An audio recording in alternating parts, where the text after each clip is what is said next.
It's here. Thanks for joining me, everyone. Michael D. Shaw is with me live. And Mike, thanks for joining me as always. Yeah, sorry for being late, but technical Mhm. problems, right?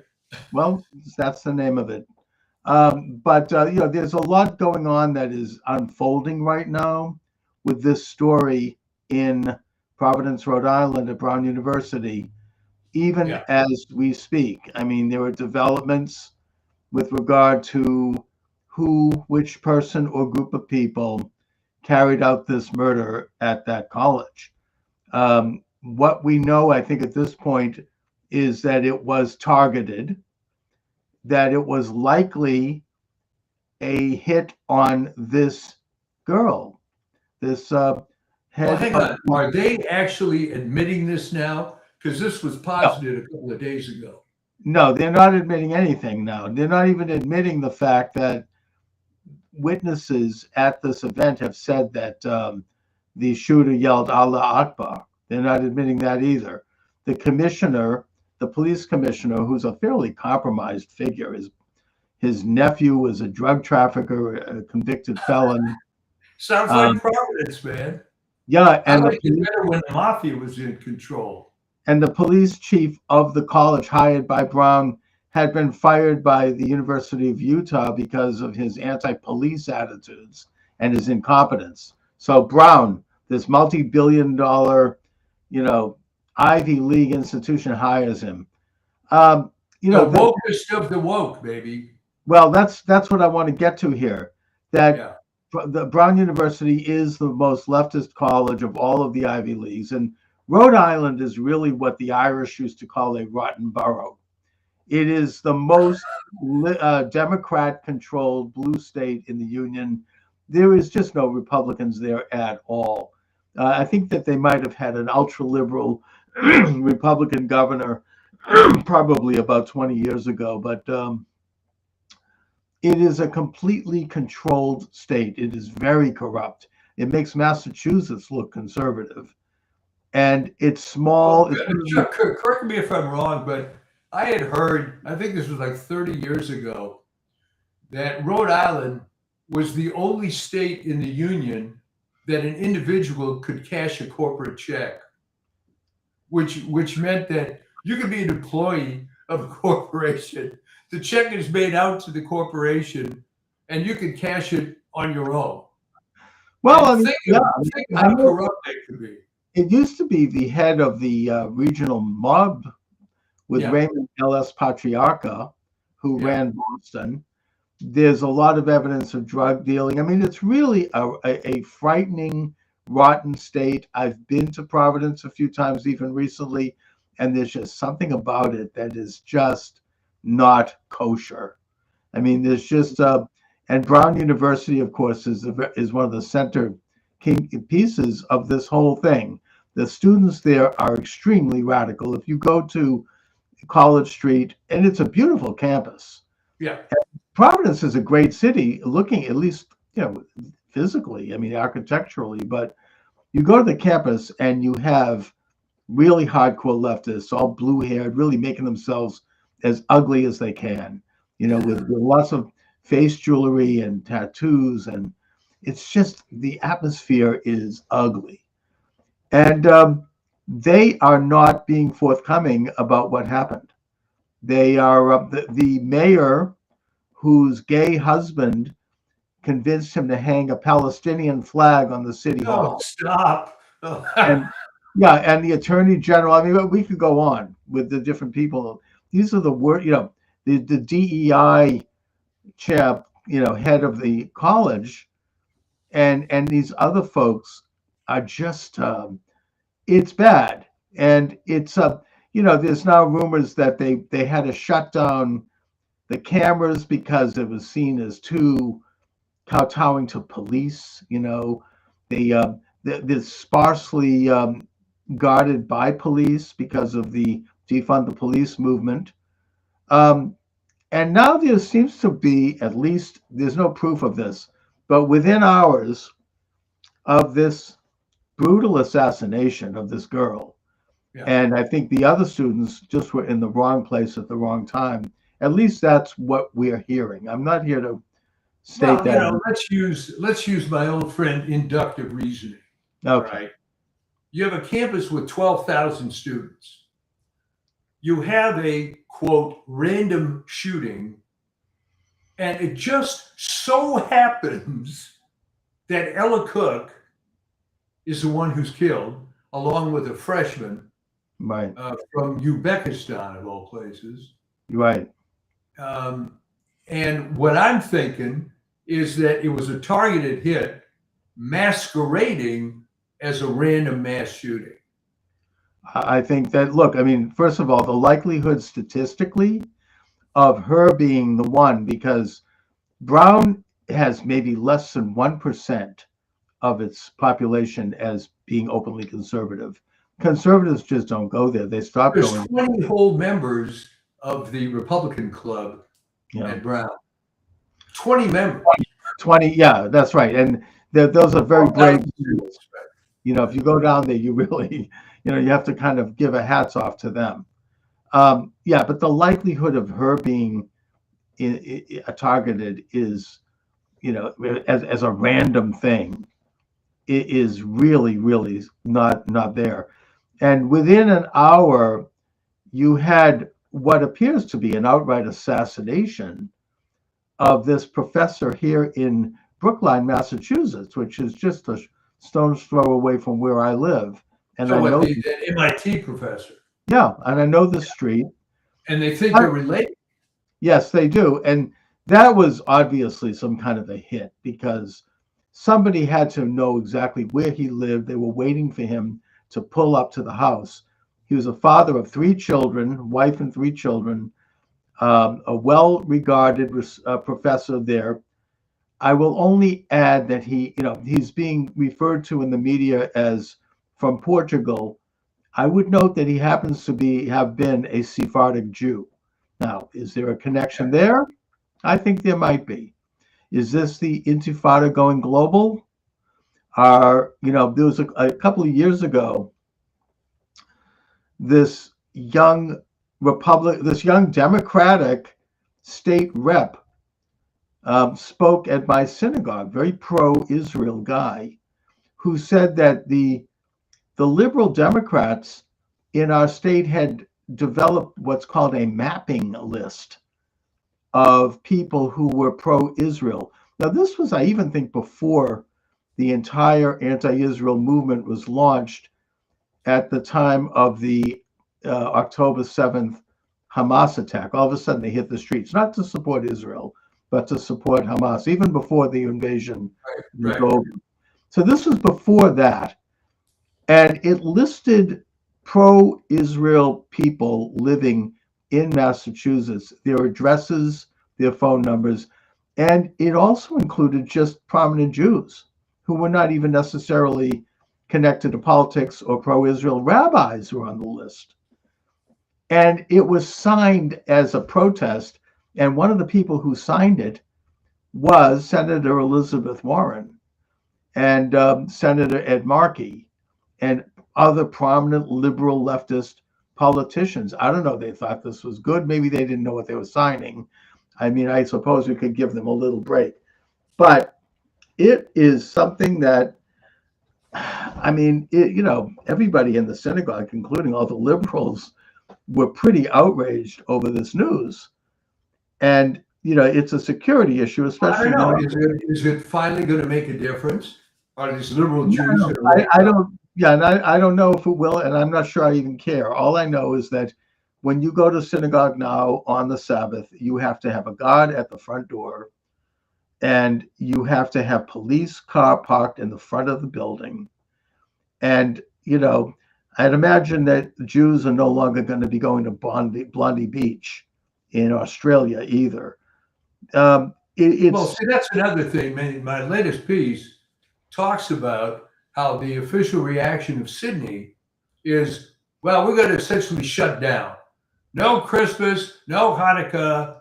Right. And, well, that's what terrorism does. I mean, in Paris, they've shut down the New Year's festivities, which they've been holding for centuries. They're just not doing it this year because they're afraid of Muslim terrorists. The German Christmas idea. Why not deport all the Muslims? Yeah. Well, it actually was illegal to be Muslim. I heard, I don't know if I can confirm this, in the United States up until the 1960s with Ted Kennedy's Immigration Act. Islam was not really something. I mean, there was a small population, Yeah. um, and it's problematic.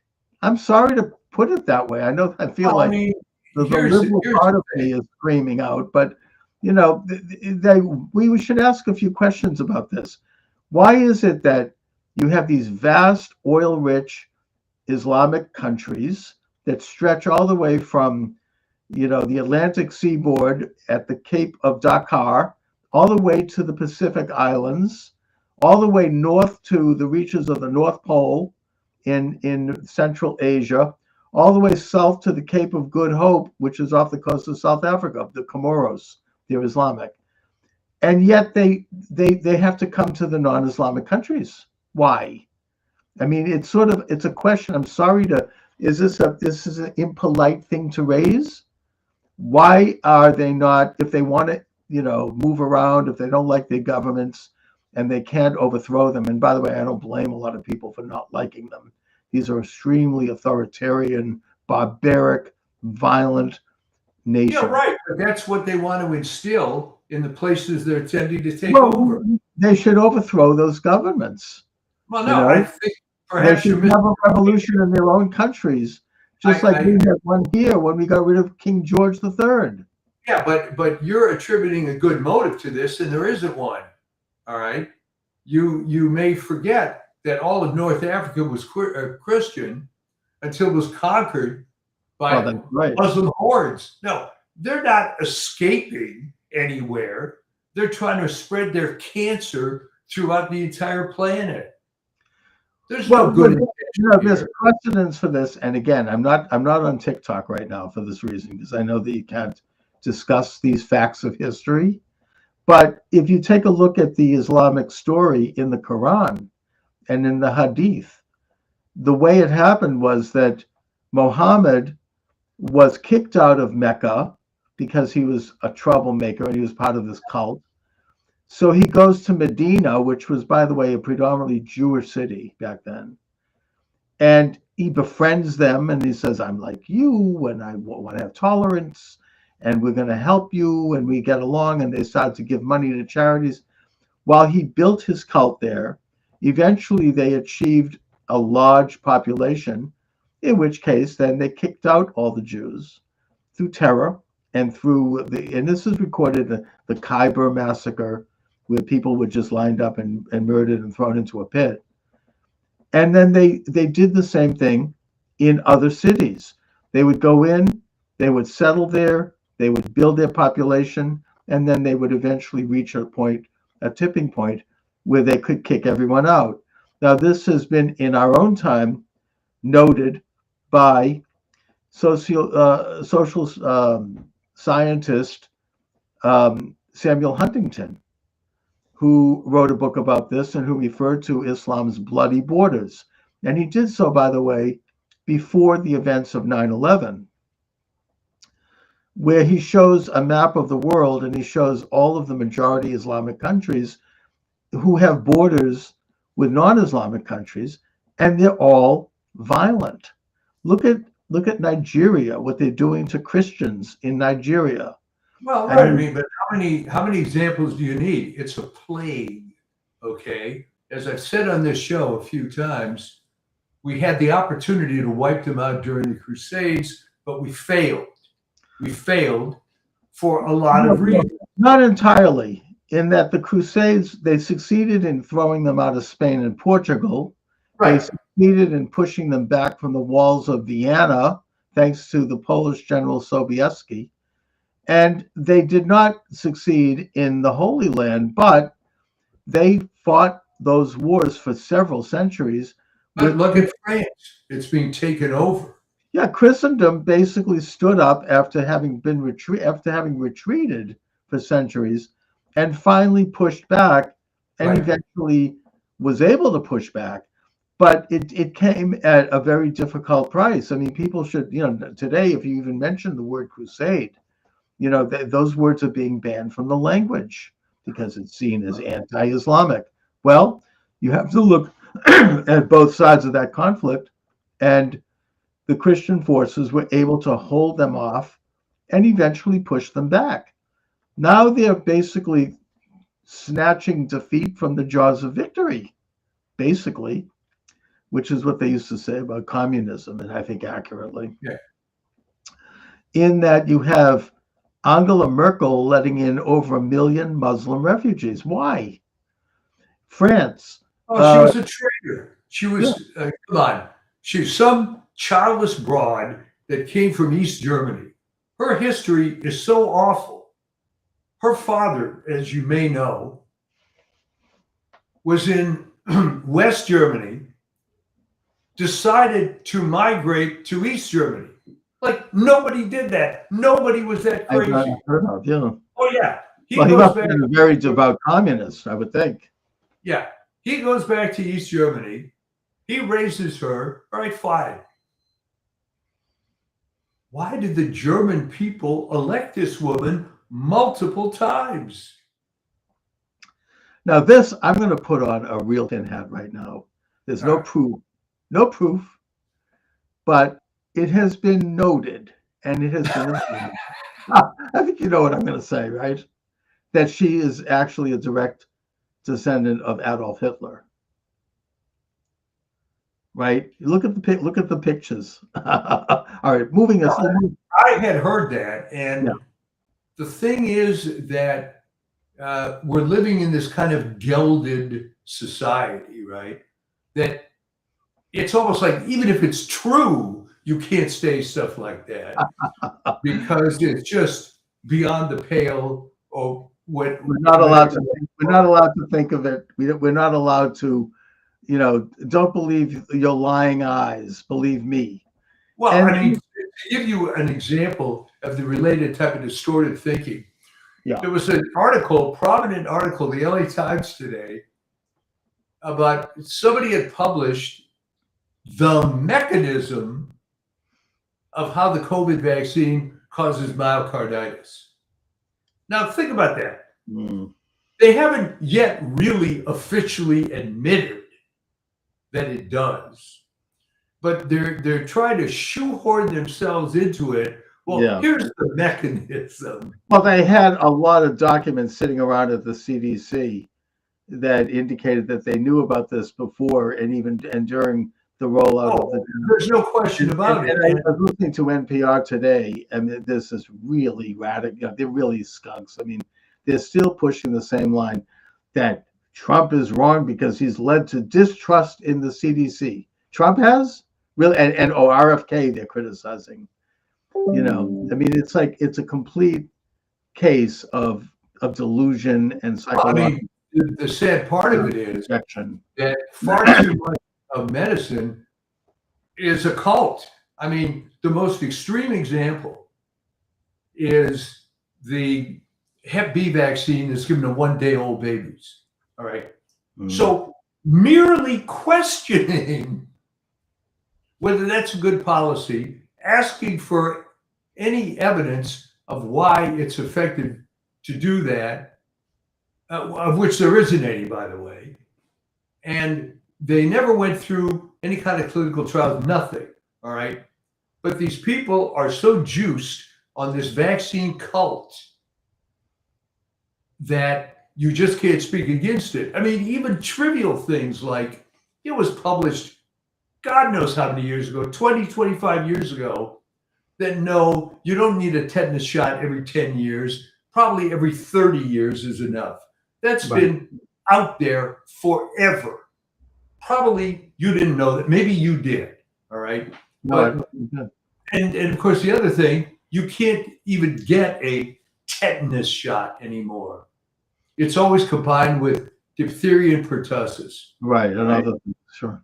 So it's become a huge cult, and you just can't speak against it, much like DEI.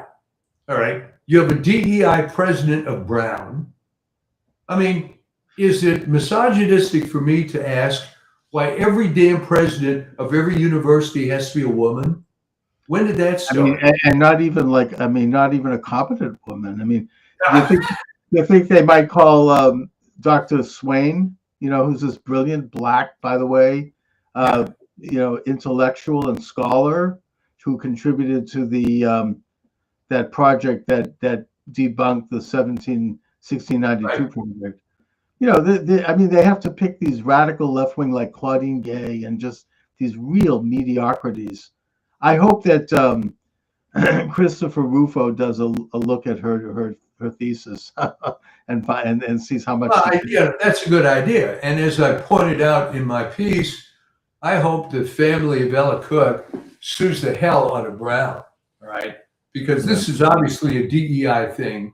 You know, they had said, because you and I go to all these fringe news sites, that the perp had shouted out Allahu Akbar right. when he shut. Okay, that was suppressed. Yeah. And I all mean, they're claiming that they're looking into it. Look, I mean, if there's not enough pressure brought to bear, we'll never get to the bottom of it. It's going to be like like that transsexual shooter at the college in Tennessee. They're going to wait a couple of years before they release the yeah, manifesto quietly.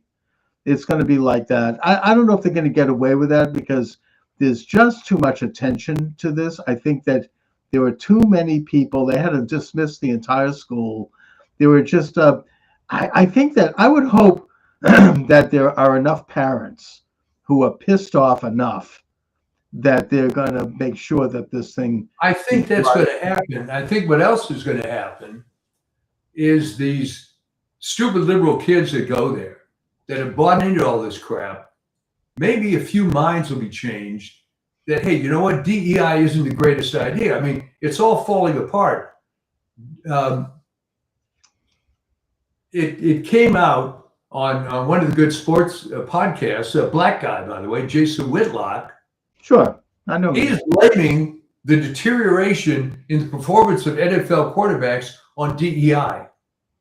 And he talks about, he looks back, I think, I don't know, 20 years ago, whatever the thing was, how many quarterbacks were getting, so many yards, so many completions, such a quarterback rating. And I Yeah, think there were 19 that fit that criterion. He said now there's 5. And he blames it on it was so important to get black quarterbacks that you heard that expression, a rising tide raises all boats. right. Well, it was the opposite, that it just kind of lowered everything because, oh my God, we have to have DEI in the National Football League. And you're thinking, what? Well, I mean, look, President, this is why they despise, one of the many reasons why they despise and fear President Trump. He's waking up the beast. He basically signed an executive order on day one ending DEI. It was actually Biden who signed an executive order on the day, or the auto pen maybe signed it, on the day that he stepped into office, establishing DEI as a national policy. I was asked to look at this in my sociology class over at Arizona State University, where we were told to analyze President Trump's order ending DEI as if this was such a horrible thing. And basically, I did look at it, and I found out that Biden or whoever had signed something else. Trump on day one signed what's called ending radical and wasteful government DEI programs and preferencing, which undid Biden's order, which reads executive order on advancing racial and support for underserved communities through the federal government. So you had Biden basically formally implement a race program on the national level. And when the executive implements such a program, they have the authority to do it over the executive branch, but usually the other branches of government and the states and their governments will imitate that program. Yeah, And yeah. the private sector will imitate it as well. That's just how it works. I'll give an example, a good example. President Harry Truman signed in 1947 an executive order calling for all federal employees in the executive branch to take a loyalty oath. This was in response to the revelation that the FDR government was riddled with communists who, as such, were not loyal to the US Constitution. Well, I think Truman was forced to do that. He was, and he would get when he was asked later after retiring if he had any regrets, he listed that as the big one. And of Exactly. course, yeah, but the point is he signed it, Yeah. and it had a huge impact. States, including Massachusetts, had put in loyalty oaths. Back then, Massachusetts was still Irish Catholic. It was still, Yeah. it didn't mess around. And private companies did it. And it became like the country had become aware of the fact that we had been so infiltrated by communists that it was a basic necessity to expect our employees to be loyal to our government. Something that is perfectly normal anyway. Well, I mean, when Biden signed that order, it had the same sort of rippling effect on big companies, big tech, big, certainly the entertainment industry, on states. They all started to implement this DEI race idea as part of law and part of direct, open policy. And Trump is trying to undo it. Trump, the work he has in front of him is going to take a long time to do. I'm worried about President Trump. When I saw him speak last night, he seemed tired. He needs to take a break. I mean, this is one man carrying this whole thing on his shoulders. He's got some of these same sort of semi-traitorous people around him. Not as bad as he had in his first term. Look at Susie Wiles doing interviews with Vanity Fair and getting nice, fancy pictures of her on the cover. She's like basically shafting Trump. Well, And that was extremely poor judgment on her part. And as I had mentioned to others a couple of days ago, I think that is a fatal flaw for Donald Trump. Yeah, she's a take charge woman and she's tough and so on, but she can't keep her mouth shut. Why the apparently hell demand an she's interview? speaking like a sieve. And it's also this power that the establishment wields of giving you'll get this great cover. It's like people like to get their big face on television, and Isn't they it amazing? You're chief sell of out. staff of the president's executive branch, and you still care about getting in some damn magazine? I mean, It's all right. Yeah, it's bad. And to say that Trump has an alcoholic personality, I mean, that's a stab in the back. She gave them what they wanted because she wanted to have her big face on the cover, and she wants to be accepted. I mean, look, we talked about this last week. I mean, the whole endeavor of shunning people is a very powerful tool. It's almost worse than violence. I mean, I've been there myself. Obviously, most conservatives have. And it takes a lot of internal strength and a lot of self confidence to stand up to that, because when you shun someone, it's not like you're ignoring them, it's active hostility. yeah. It's But not. Chuck, she's already at the top of her game. Well, that's What what I the mean. hell did she care about Vanity Fair? Yeah, I mean, exactly. I mean, I don't know what the hell. I mean, there are certainly other strong people in Trump's circle who obviously are strong enough. Look at RFK Jr. Does he need this to have people not just shun him, but at his mother's funeral, have his own brother stand up while he's giving a eulogy and start swearing at him and cursing him in front of the priest? I mean, this is like the kind of stuff that Well, he's. what that betrayed was that entire Kennedy family is scum, with very Oh, few exceptions. horrible. I know, really, really And bad. and But they, RFK is not fussed by it. He's doing what he yeah. has his mission, and he is moving forward. He doesn't care about it. He even said to his wife, he goes, "Look, you're not going to be able to really work in Hollywood if I go through this. Maybe we should at least officially get a divorce so you can work and we can, get married later. I mean, he understands the kind of Yeah. pressure. There were others in the administration like that also. I think Christy Nome comes to mind. She doesn't seem to care. She puts on the flak jacket and she goes out there. Well, You know, Tom Homan is another. Baldwin, he doesn't. He's a tough guy. You Yeah. have people like that who seem to. I even think J.D. Vance has stood up. Yeah. He responded quite glibly and well to Wiles calling him a conspiracy theorist. He goes, really? Yeah, I do think that there are certain conspiracies, like putting on the mask all the time, like the jab. I mean, he mentioned a few things.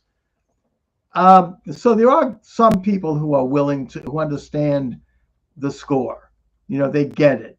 They understand what is these weapons, and they seem to be doing it well. I mean, they're like, hey, you want to attack me, you want to smear me, you want to treat me like they treated Joe McCarthy and others. Fine, I'm going forward, and I'm going to step out and clean the rot in the Argian stables Yeah. anyway. Well, that's right. The other thing is that it makes you kind of wonder about Susie Wiles. So wait a minute. Do you not realize, babe, how corrupt the media is?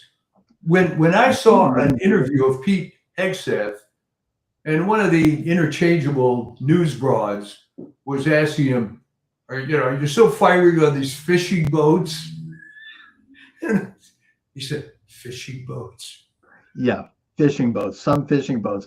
No, I mean, he's another guy that's standing up, and oh, they hate him. Oh my God. Yeah. I think mainly because he is a strong male white Yeah. guy. He's the atypical archetype that they despise. I mean, they hate Trump for that too, an alpha male. I'm Right. like, hey, I don't care. This is my mission. This is my task, and I'm going to wade in and do this job.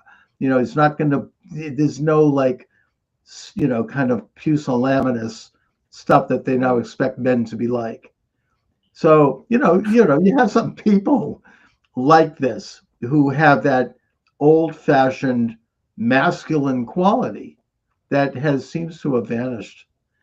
Um, I think that with the fact, nevertheless, that they are being put back on their heels in many ways. The scandal in Minnesota, where billions of dollars have been sent overseas to Somalia and El Shabaab, and you have the governor there, the corrupt, stupid, weird. Talk about weird. I mean, and the whole governing establishment there. There is now legitimate people calling for them to resign, and that there is an investigation going on. You have that now spreading to other states, including Maine, which has a Somalian mafia there. I'd love to see it happen in Massachusetts, but of course, in this state, you have this very tough state auditor, Diane DeZoglio, who was elected on the platform that she would do a complete forensic audit of the state government, the first time since ever, and it's become so corrupt. And she's First basically, time since 1750. yeah, exactly, and even then, but she's been given the finger by the state legislature and governor and attorney general, and who are all saying, oh well, we have to undergo studies and we need to have lawyers look at this, and it's not right here. In other words, they're not doing it. So then she was able to get a referendum on the ballot, going right to the people of the state to say, do you want to have this audit? And that won by something like a landslide, 70%. Still, they're not doing it. So they're obviously hiding a lot.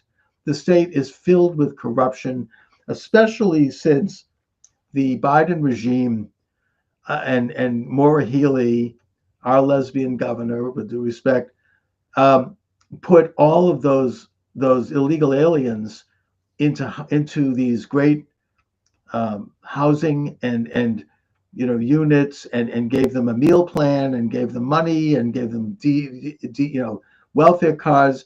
And now there's already a scandal with the SNAP these refugees were like had built it by $7 million, turning it into cash. That's just the tip of the iceberg. That's been brought up now by the U.S. attorney in our state. What's her name? Oh, Leah Lee.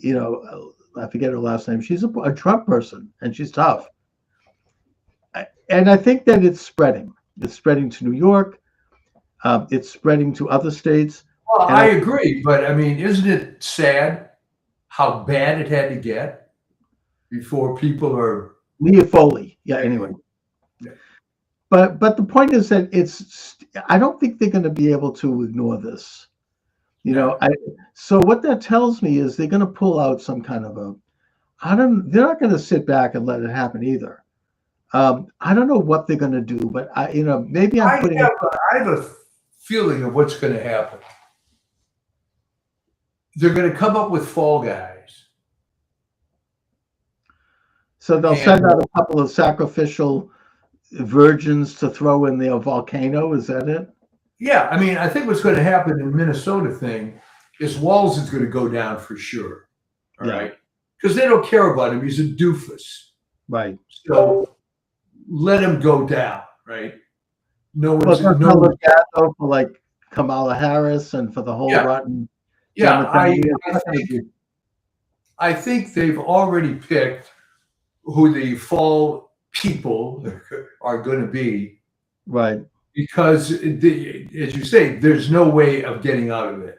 You could keep saying Trump, but that's not going to satisfy the common man who's having trouble buying groceries and seeing the billions and billions of dollars in fraud. All right. Yeah, exactly. There's not going to be any more Minnesota nice. Walz is going down. I suspect some prominent Somalis are going to be deported. Right. And you'll see if that helps, But well, I mean, they want to, as usual, they're trying to they're going to go with some shiny objects to take the eye off the bigger picture. They wonder why there was such an incredible inflation under the regime running the Biden administration, why housing costs went up so much. It's because of 20 million illegals. They opened the borders and they were housing these people. And they printed money to pay for this. I think here's the trouble. Most people, unfortunately, are not going to embrace the big picture. Right. The big picture is simply that big government is incredibly corrupt and it's stealing all your money. All right. But the average Joe is going to have a hard time. It's the old, again, inductive reasoning thing. It's the big concept no one wants to embrace. All right. I think you agree with me that all these big programs had the intent from the beginning of creating fraud. As my oldest son, who's a doctor, has sent me articles, there's nothing wrong with the healthcare system. It's operating the way it was intended, to maximize fraud and profit. It was set up that way. It's not a bug, it's a feature. All right. Right. Yeah. So the thing is that guys like me will write articles saying, Medicare, the Immigration Act of 65, and the Civil Rights Act of 64 were the three worst laws ever passed in American history. Right. Moreover, they were done under the mask of good intentions, but it was evil intent from the get-go. But the trouble is, you're not going to convince people of that, so you have to try to take your smaller victories. And the shiny object. Reach such a critical mass now, and we have this unique situation where you have a president who is actually, for the first time, I think, since probably Calvin Coolidge, taking on the system and transferring it over to a more privatized modality. Another one, Scott Besson. I mean, he's a real goat. He's incredible. He's not messing around. I heard him speak just before President Trump spoke about this program that's going to be implemented January 1st, by which every child born in America is going to have $1,000 account set up, and the money's going to be invested in index funds. So it's not going to Right. cost which means that stock ownership in this country, people say, oh, that's a big government idea. No, it's means that stock ownership in this country will go from about an average of 20% to an average of 80%. Yeah. Yeah. And that the money, if you want to donate money to your child's or your friends or family who want to donate money, they can donate up to $1,000 and get a tax deduction, and they can donate a total of $4,000 a year. These accounts can get, and when that child reaches about, I think it's the age of 18, they then can use the money in three ways. They can either go to an authorized college and use it to pay for expenses, including tuition. They can they can use it to pay a down payment for a home if they get that kind of approval, or they can use it for an authorized expense to start a business. I Right. mean, the left has been screaming forever about, generational poverty. Well, this seems to me, I mean, this is the first time we've had a president. You would think that they would embrace that. Well, they won't because it's Trump and because it doesn't require Yeah, but them. maybe, but I mean, You I think it was. think about how much they spent on the war on poverty. Was it like $27 trillion? You Yeah. said? Yeah. I mean, well, who got that money? If they had taken NGOs. Yeah, and also this whole industry of credentialed professionals from the colleges which set up departments to the social scientists to all the nonprofit companies, the NGOs, they all got their piece of the pie. All these left-wing groups like Acorn, they all got their piece of the pie to manage the poverty that they claim to be trying to deal with. If they had taken 1% of that money, say maybe a half a trillion, maybe a quarter of a trillion, what's a billion here or there, and set up these accounts for poor people back then, we would have probably very little poverty today. And that's the truth, right? I mean, you go to a country like Switzerland or, I don't know, Iceland or Norway, they don't have, well, they do now because of influxes of immigrants, but they generally didn't have poverty because they would take the resources they had. In the case of Norway, it was offshore oil. In Alaska does this. Yeah. Everybody got a percentage. Everybody had a stake in it. And what Scott Bessent noted, which I thought was tremendous, is that the government is going to be investing all this money in AI technologies. The taxpayer, the public, is going to own a big piece of it. It's not all going to go into the pockets of people like Elon Musk and the other creators of AI. So it's our money. We're going to have equity. Now, you talked about the healthcare industry and how they set up. It's the same thing. All this bureaucratic infrastructure getting fat and rich on taxpayer money, managing things like cancer and other things, which they really didn't do much of other than a few band-aids, and they kept it alive and they kept their thing going. If they had put that money into some private health accounts for people to make choices of their own, instead of giving it all to the insurance companies, which is what Obamacare did, or giving it all to these massive hospitals, which have consolidated and have created these huge entities, then people would realize how much these things cost. They would shop around on the market to pick the right one for them, whether it be expensive or less. And they would be able to then utilize really their own money with maybe government subsidies. If the government spending all this money on these institutions, again, like the war on poverty, if they took just a fraction of it and set up these accounts or help people set them up, they would probably, you would have a privatized health. Well, right. I mean, the reason they didn't do that is there was no opportunity for fraud. All this big government stuff is all a criminal enterprise to generate fraud. Now, admittedly, there are people flower children that go along with them. We're going to help the poor. And they have no idea where the money's going. They have no idea why the number of poor doesn't seem to diminish. And I don't think that they even care. They're not helping the poor. I mean, war on poverty is 1965. They're not helping the poor. They Well, sit around and you they know, yammer along with all these platitudes. Trump is actually stepping up and doing something.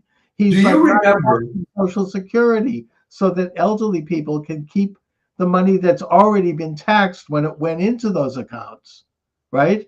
Not no tax on tips. I mean, these things sound funny, but they're actually good for working people. You keep Of course more of they are. what you earned. Well, No tax on I think it's mortgage interest, or there's some other, there's several other pieces of the big beautiful bill that actually go a long way toward alleviating poverty and then alleviating stress. Some of the money raised by the tariffs, which have forced foreign countries to try to level the trade balance and have forced companies to build in the United States so they can avoid the tariff to the tune of tens of billions of dollars, is the dividend for that, which already is projected to be $350 billion. That's going to go to taxpayers, apparently, so that when you get your tax dividend in April, you're going to get an extra yeah, amount of money depending upon how much taxes you paid. It's going to a dividend, a Christmas bonus for our servicemen and women in uniform. We're going to get $1,776. I mean, these are things that are actually helping working people. It's not putting it into some hack's pocket like these people who are running Rhode Island, where they can basically set up another phony business. So sort of like I don't know. I think of Stacey Abrams. Oh my God, one of the worst. 2 days, like a 1 week before Obama with Biden leaves office, she sets up this nonprofit environmental company. Talk about scams. I mean, that whole thing is another rotten scam. It's as bad as DEI. By putting $1,000 in a bank account, and all of a sudden, Obama gives her, what was it, like something like $30 million, yeah. some huge amount of money. Well, he was as corrupt as they come too, but that's something you're not supposed to say. Uh, but the good news is, I believe people are waking up now. What's going to happen on a micro level, if you will, in the city of Providence? How long can people be fooled? Because anytime they talk about one of these rundown towns like Providence, they always talk about the vibrant food scene. Okay, that's nice. But you know what? Food has been around for many years. And, between meals, you actually have to have a life. So I've always been suspicious when they harp on the food scene. Okay, great. You know, I mean, Rhode Island is like it's a small state. It's like yeah, Delaware is like this, right? yeah, It's controlled by a couple of people, and you can get a lot done in a little space. yeah. With ideologies, and they all seem to be captured by these radical elements, a combination of them and outright mobsters. And I hope that things come home to roost in Rhode Island. I don't know. That's a This tough. may be a catalyst for This it. could be the tipping point. I don't know. It's a tough nut to crack. I think that the addition of this murder of this MIT professor is added to the story. That's not going to just sit there.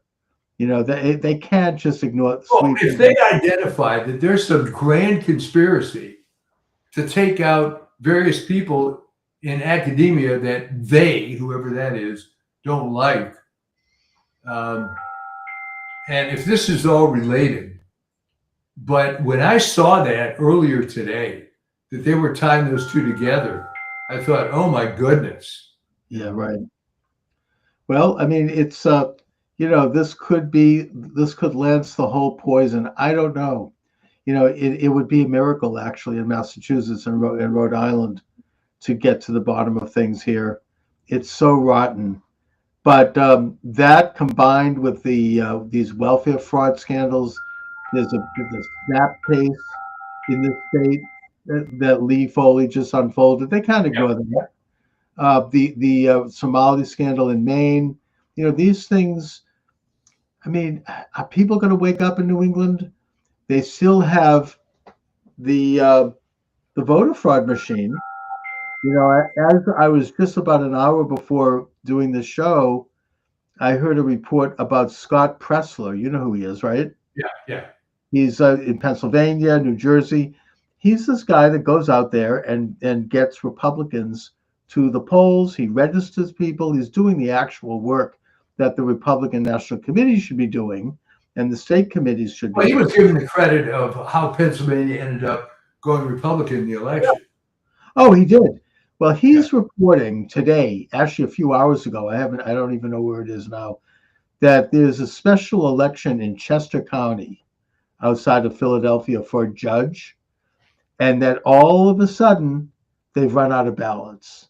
And he's sounding big alarms. He's like, "This is voter fraud. Help." He's asking people to call people. I mean, the Republican Party to get busy. I'm just saying they still have this infrastructure where they can do this kind of stuff if they think no one's looking. Well, the Republicans have always been very craven about dealing with this, certainly as far back as Kennedy Nixon, but arguably other elections before that. Um, but the Oh, posture of the Republicans have changed. It used to be this patrician kind of George H.W. Bush sort of thing. yeah. But now the script is flipped, and the Democrats are the party of big money, and Republicans are the kind of the working guys and maybe small business owners. Yeah, I think it has flipped completely. And I hope that people can wake up because I think that with things actually going well, Yeah, I mean, we're entering into the new year. We're going to see things, I think, start to turn around in the economy. We're going to start to see the benefits of this first year with these huge efforts by President Trump and his team to really revolutionize the entire way we conduct our economy and our public life. We're going to start to see the benefits next year, and they know it, and they are going to. I just don't believe that they're going to sit back. I mean, last well, time they they're not going tried to sit back, but I think they're going to stop attacking Trump in favor of, again, as I mentioned, uh, throwing out some fall guys. You know, for I don't think. example, well you're right. There were problems in the CDC under Biden, and we're going to give you uh, Rochelle. Well, do you think they'll give up Fauci? Yeah, yeah, because he's Yeah, but old. Fauci will sing like a bird. That's the problem. I mean, I don't think that he's going down quiet. Not, I mean, talk about an ego. I mean, he's not gonna, you know what I mean? I mean, he's not small potatoes. Right, He, but he's the kind of guy that's very mercenary. They could probably cut a deal. Tony, we're going to give you $20 million, and what we're going to do is trash you in public, which you shouldn't care. You're 85 years old. You can go wherever you're going to go, and you're going to be one of the sacrificial lambs, which is going to look very heroic on their part. I think he does care, though. I mean, just having followed him over the years, listening to the way he handles himself in the media or used to, we're talking about a big ego here. I mean, he's not going to. I am science, right? He says. I mean, I don't know. I mean, who knows what could happen? Well, But it's either that or we just, unleash the Kraken on you and turn your reputation into total shreds. yeah, But I I think what's going to happen is they're going to sort of grudgingly admit some of this stuff, but try to find a fall guy in yeah. each case. What Well, is this program, what is the word for that? It's like a limited hangout, limited right? hangout. Yeah, it's a they kind of will toss a couple of crumbs out and Yeah. hope that everybody sort of goes about their business. I don't think that's going to work. I don't think that's going to make it. I think that people are too tuned in at this point. I mean, the people will smell weakness if they do that, and Well, that may be, but but that tells me that they're going to do something bigger than that. Look, last time they came up with the pandemic, they released a virus, right? it's not going to work anymore. People I don't aren't think going that is, but to. I only mention it because that's a big thing and a coordinated thing on an international level. Maybe they might have, will there be a nuclear war?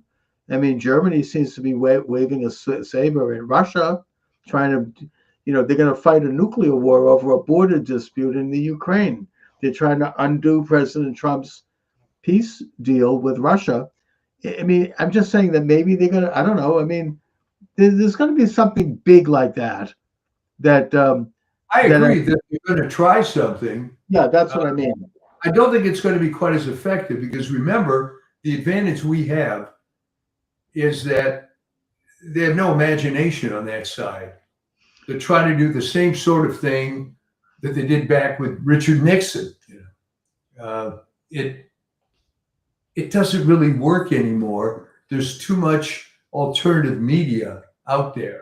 I mean, people seem to get pretty informed about this Brown University thing Pretty way quickly. beyond what the conventional media was saying. And in fact, it was rubbing off on the conventional media, where Yeah. CBS was pretty bold in saying various things before they were confirmed.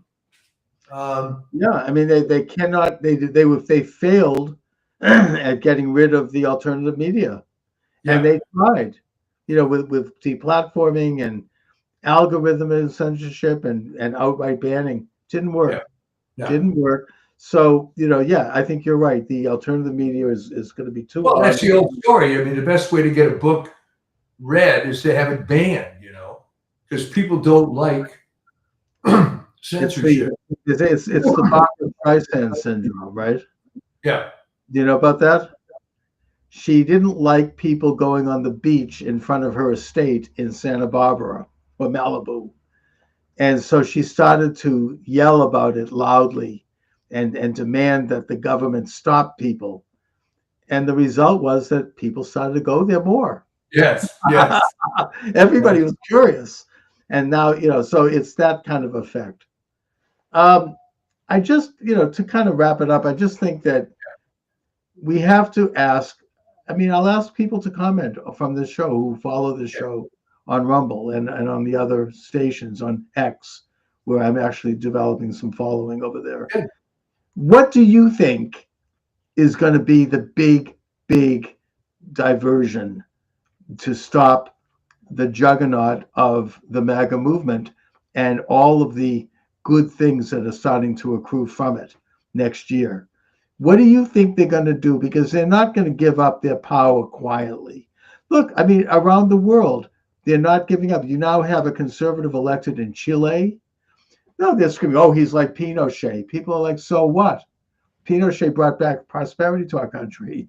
I mean, he privatized Social Security Yeah. thanks to Milton Friedman, who went down there with his students, the Chicago boys. Well, I think that it is going to work out for our side because look what happened with this Rob Reiner business. Right. All the usual suspects.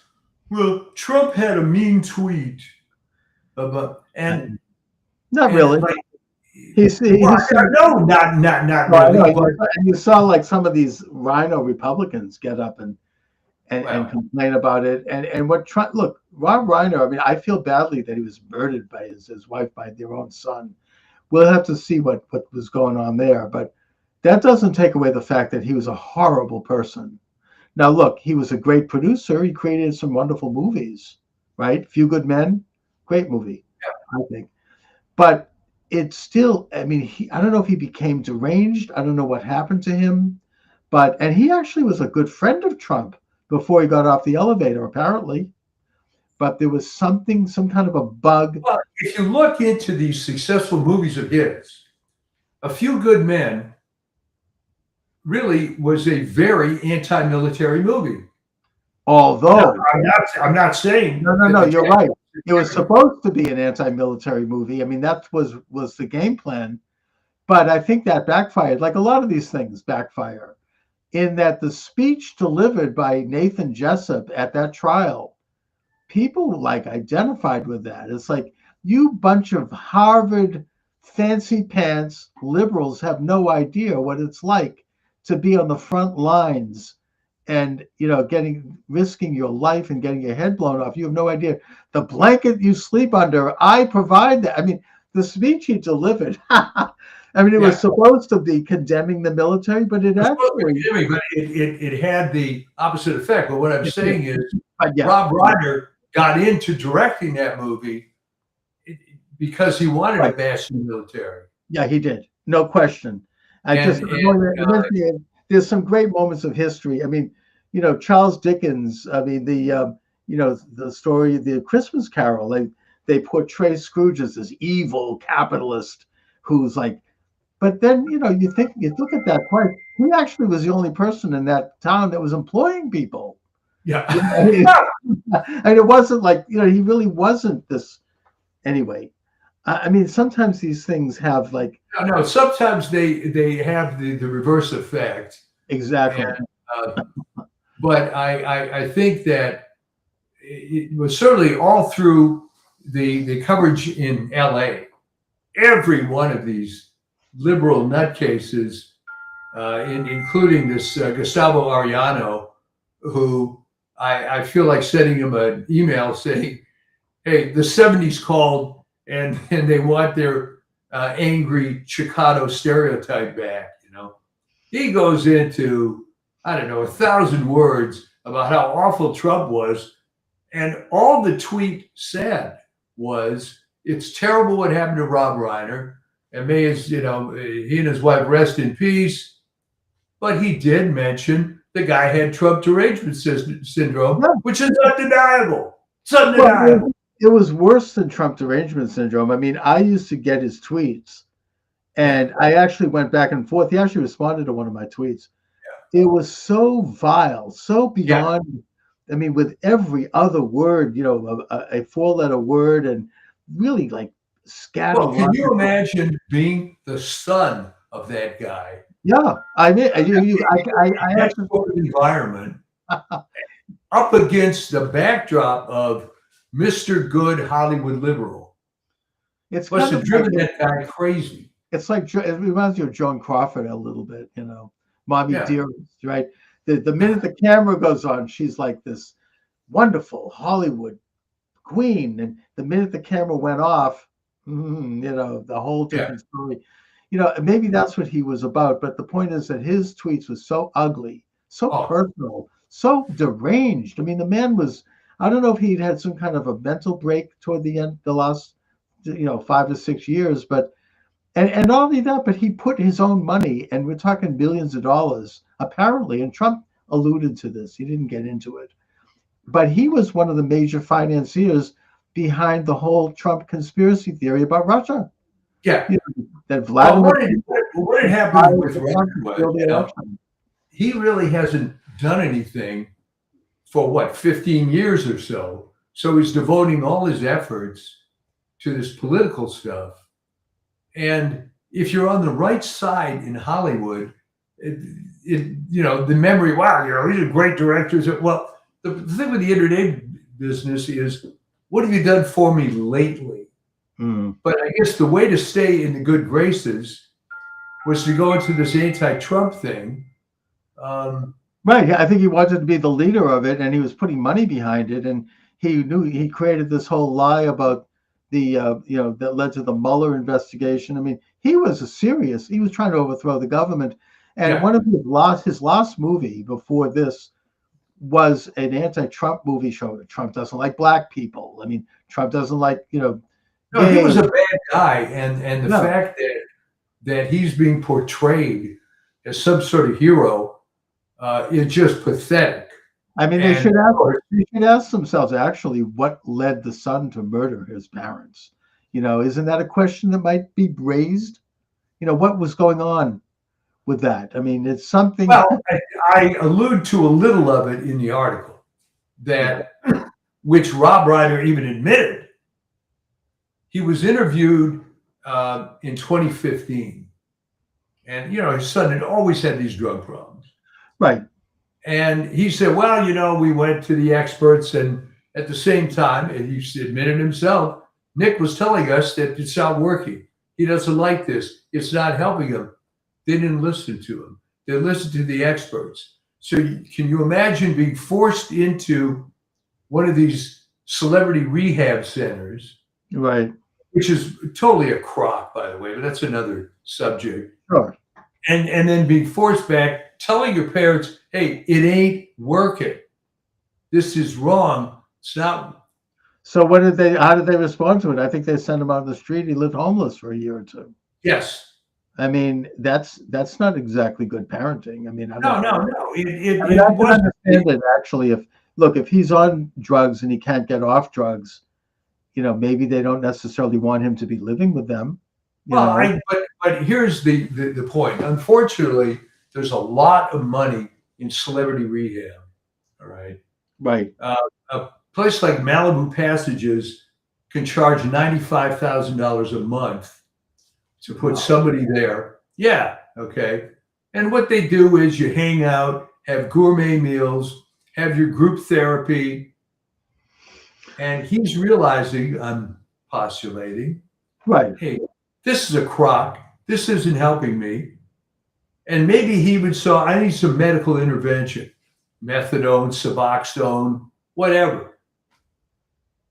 I think that he felt rejected. And when, after they spent God knows how much money on celebrity rehab, didn't work, they kicked him out. So there were some issues there. There's no question about it. Right. Not that justifies a homicide, but if you combine that with the fact that Rob Reiner was not a good guy. Yes. Clearly.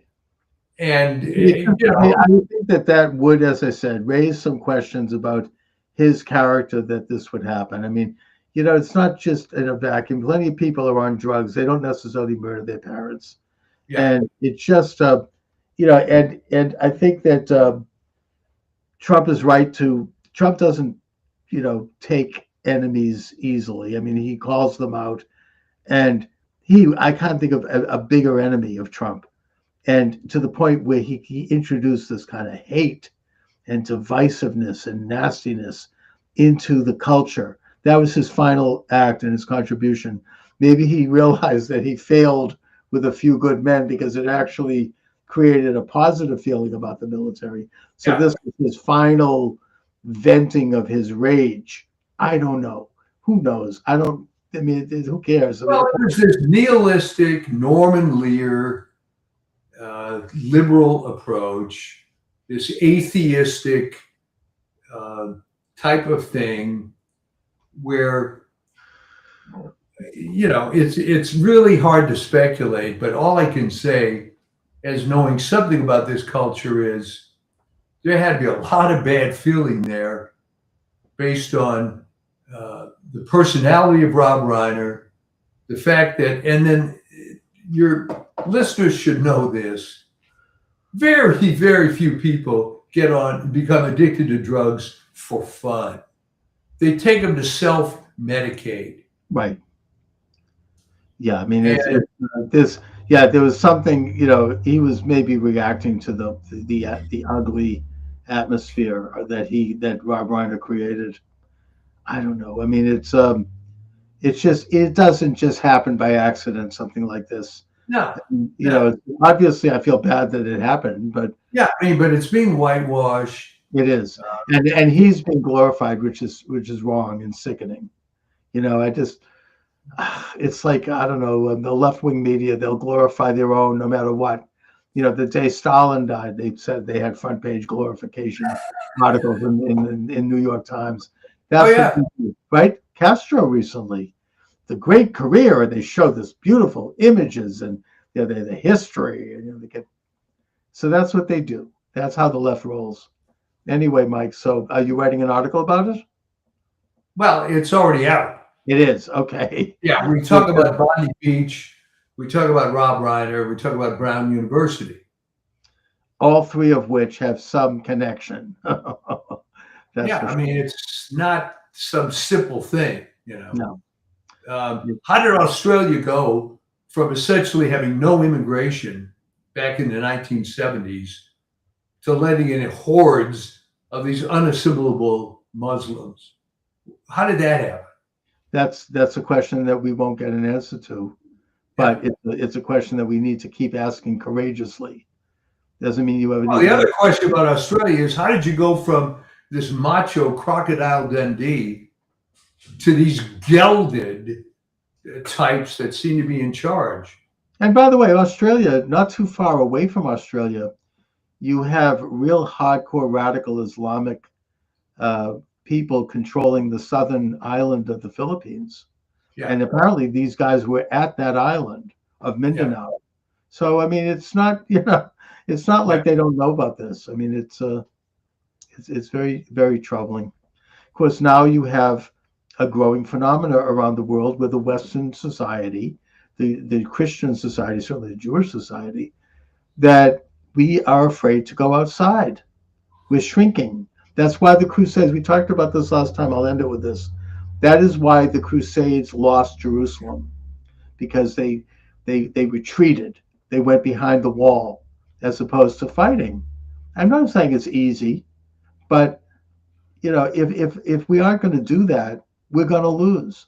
We have to be unabashed in our identifying the nature of this enemy, just like we did with the communist conspiracy, just like we did with Hitler. There's no difference. You have to identify the nature of the enemy, and then you have to determine a game plan and how to combat it. yeah, And as far as radical Muslims go, as I started, they control about 20 to 25% of the surface of this planet. We don't have to apologize for saying that if they want to have their countries, let them have it. If they want to implement Sharia law there, they want to oppress women and make them walk around and looking like a walking phone booth. That's their business. If people can't overthrow it, that's the way it goes. But they don't have the right to impose that here. It's that simple. I mean, I just think we need to make that clear. Anyway, Mike. all right. So we're not going to have a Christmas show, Right. but maybe we can defer till Friday. We'll see how that works. Okay. Yeah. Friday would work for me. Why don't we do it then? Yeah. Okay. We'll do that, and I guess we're into the toward the end of Hanukkah now, right? Right. Yeah. The last night I think is tomorrow night. And why don't we Friday maybe about 5 o'clock? All right. Well, and to my Jewish friends, do you know that in the year 3031 there will not be a Hanukkah? Because in 3031 the difference between the Gregorian and the Hebrew calendar will be such that you'll have a December and a January in the following year. Wow. Interesting. So there's not going to be a Christmaka? So if you're going to be around in 3031, you could play it now. That's cool. All right. All right, Mike. So I'll talk to you next week. Sounds And good. thanks a lot. And talk to you All soon. right.